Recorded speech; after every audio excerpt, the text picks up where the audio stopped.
So the first thing you're going to do is pick a claim of some kind that you think might be faulty. So I don't know if you guys remember, but a while ago I had you guys take those little poppets and pop them 20 times, yeah?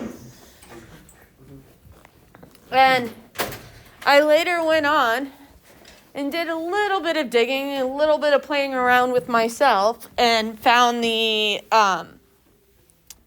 I played with the poppets and went, you know what I'm saying? Okay? And so here's the claim. We're going to say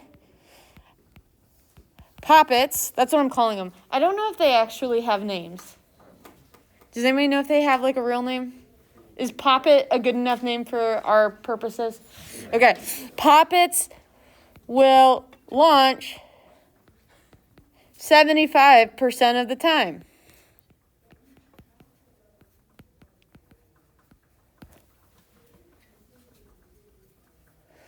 And I think that is a lie. This is a claim I'm calling into question. Is everybody with me? Why might I call this into question? You have data that says otherwise. I think it's less because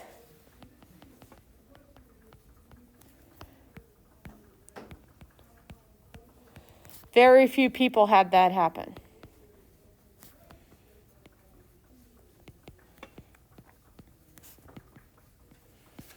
Everybody good so far?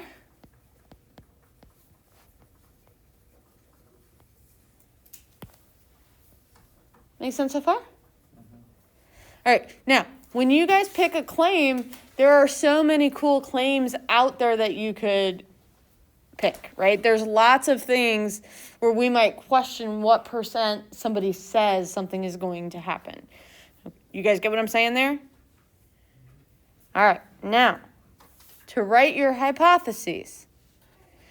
What would my null hypothesis in this particular case be? P equals 0.75. My alternative? P is less than 0.75. Is this okay?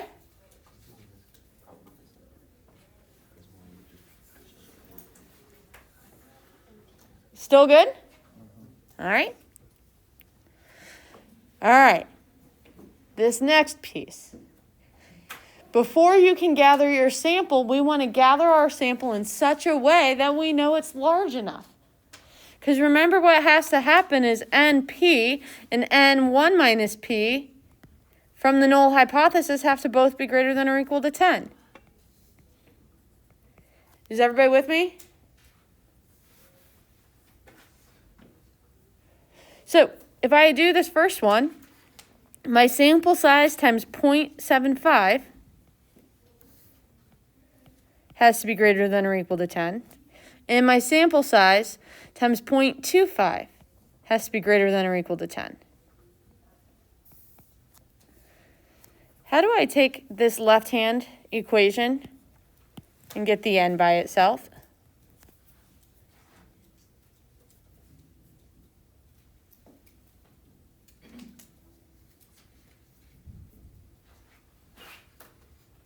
It's an algebra question, yeah?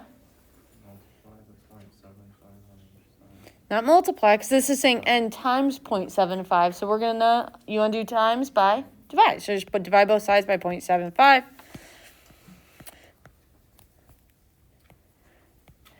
So for one of those things to be true, my sample size has to be greater than or equal to, and I'm just going to real quick do 10 divided by 0.75. And I get 13.33. All right. Then I go over here and divide both sides by 0.25.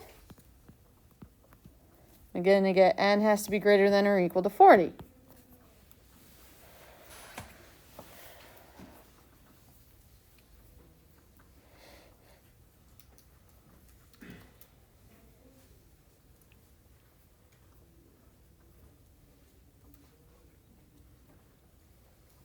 So if I tell you guys that n has to be bigger than 13.3 and n has to be greater than or equal to 40, which one of those does it really matters?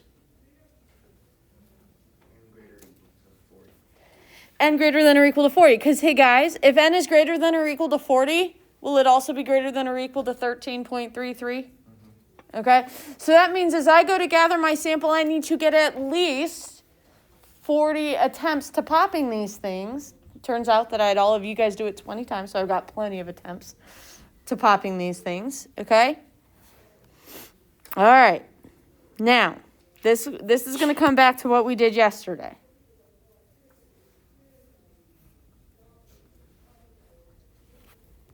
Type 1 error.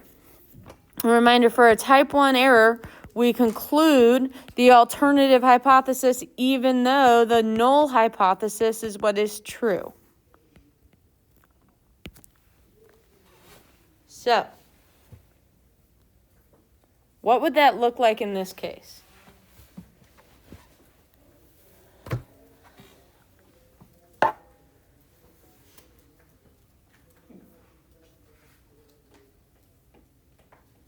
Go ahead.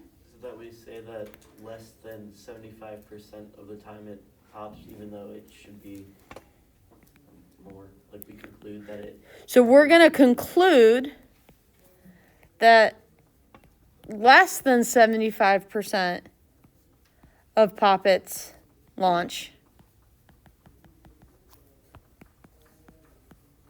even though it's actually 75% that launch. Now, for a type 2 error, we fail to conclude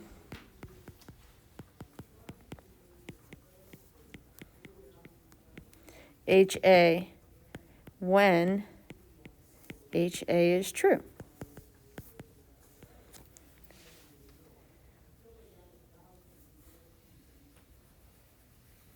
So what would that mean in context?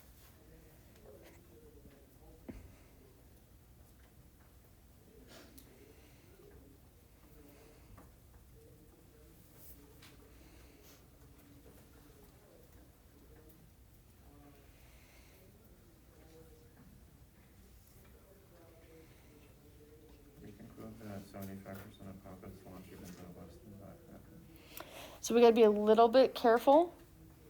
We don't really conclude anything when we don't reject the null hypothesis. So what we're going to say the type 2 error we're going to say is we fail to conclude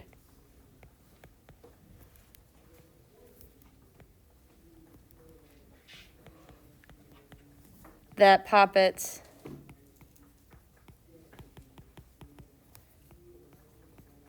have a less than 75% chance of popping.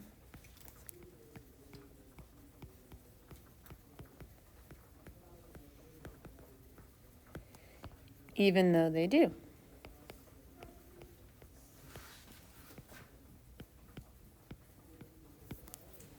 All right. Now, I didn't ask you to write a consequence for each of these errors. Okay?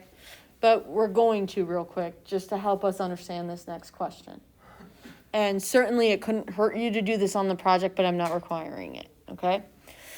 What's the consequence to type 1? Like, should I rebuy these poppets if type 1, you guys see what I'm saying? Like, if you think about, hey, if I conclude the alternative hypothesis, maybe I won't buy the poppets this next time. Okay? So, if I conclude less than 75%, I won't buy poppets even though they work.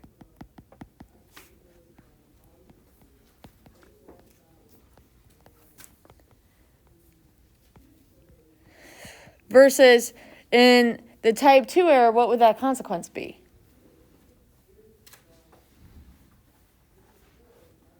what would I do?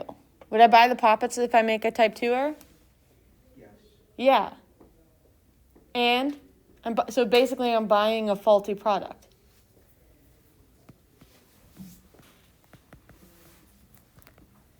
All right. Which one's more serious? Number 2. In this case, it's definitely a type 2. Buying a faulty product is way worse than skipping an opportunity. Okay? So if that's the case, I'd like to remind you guys that alpha equals the probability of making a type 1 error. Okay, so we said type 2, and I'm going to describe it's better to skip an opportunity than to buy a faulty product.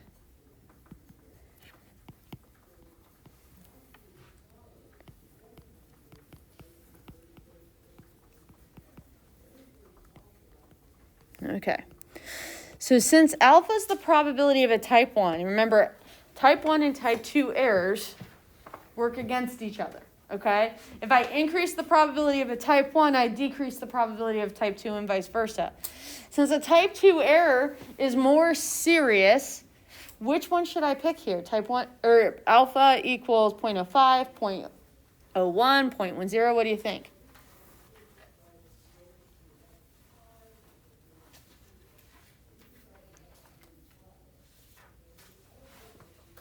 Yeah. 0.01. So you want a low probability of type 1. Nah. Do we want, okay, which one do we want to have the lower probability, type 1 or type 2? Which one did we say was more serious? Oh, okay. So we want to decrease the probability of a type 2.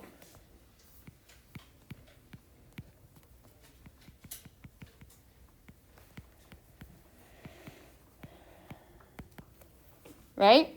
Is everybody with me?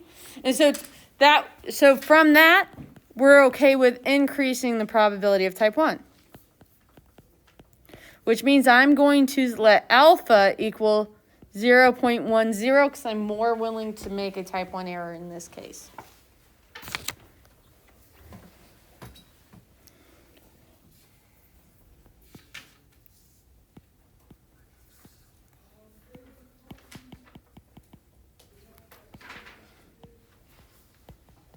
I don't understand how you pick the number. Like, I understand that you want to decrease the probability of type 2, but, like, I don't understand where that number comes from.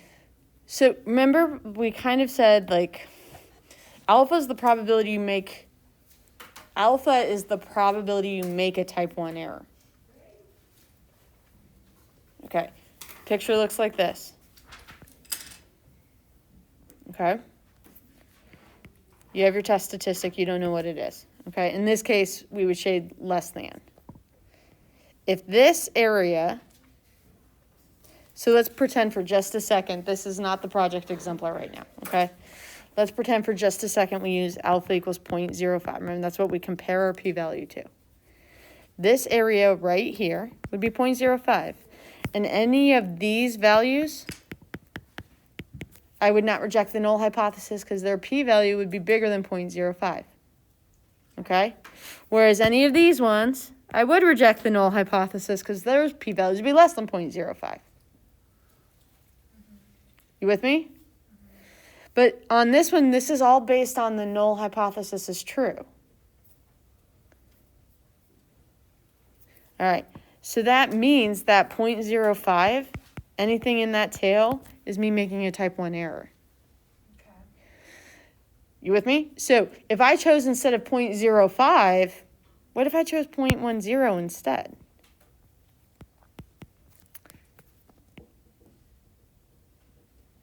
My probability of a type 1 error just went up, right? So did my probability of rejecting the null hypothesis. I am now more likely to reject the null hypothesis, right? Well, type 2 error happens on this like unseen graph because the null isn't true for a type 2 error. The alternative is true. Okay, so as I increase that value for alpha, I've increased the probability I reject the null, which means I decrease the probability of a type 2. Okay. So increasing alpha decreases type 2. Okay? All right. How did you find the point 10, the 0.10 number? It's going to be 1 0 that we. All right. So the next thing you're going to do is gather your data. Thanks, guys. You did it for me. So yesterday, I went through and I just kept making fractions of it. Like I took a Post-it, wrote down that one, and then I added it. And so I aggregated everybody from both classes flippy flips. You guys know what I'm saying? Okay. And what we found was 330 successes and 170 failures.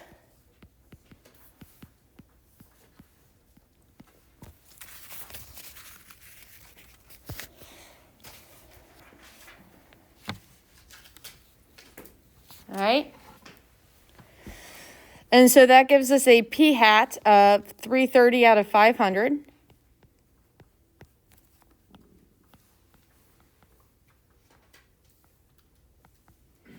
Which works out to be 0.66.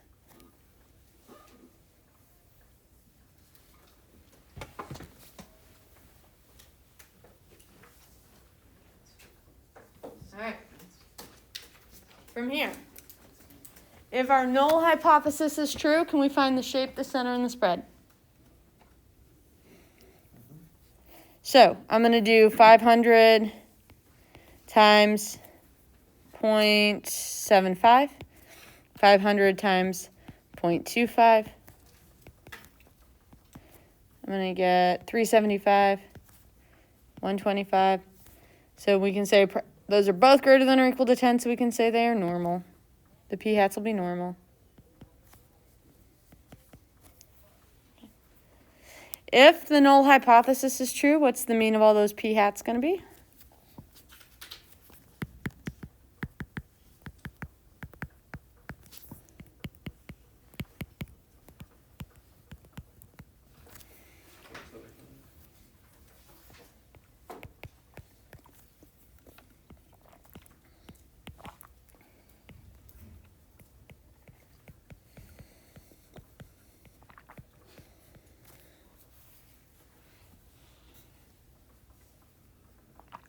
We should be old hands at this by now.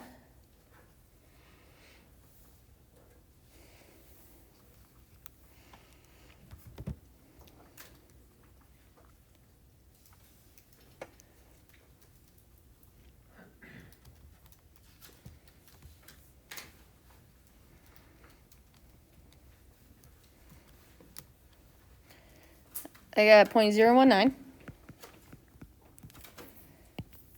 You're going to find your z statistic,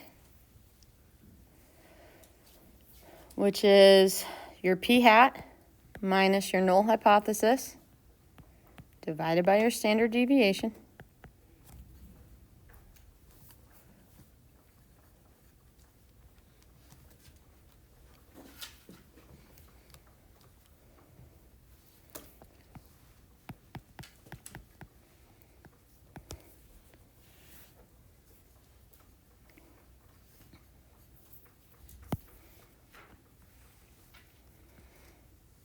You're going to calculate your p-value. And it doesn't matter that it was negative, right?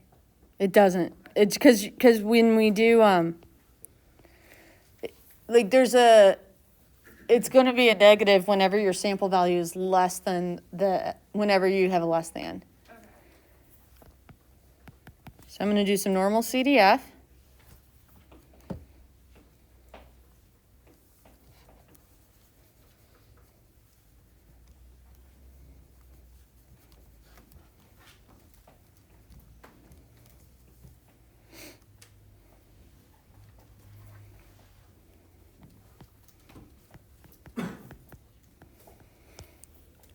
So I got 1.24 times 10 to the negative 6th power. Remember that p-value is a probability. It's going to be smaller than 1. So if you get something bigger than 1, that means it's a scientific notation thing. Okay? How does that compare to that alpha value of 0.1? You guys cool if I call that a less than? So what can we do with our null hypothesis?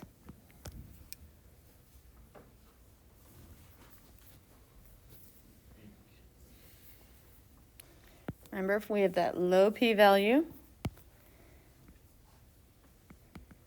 what that really means is since our sample is very unlikely, like the probability of getting this sample if the null hypothesis is true is that. Super duper tiny. Okay? Since our sample is very unlikely,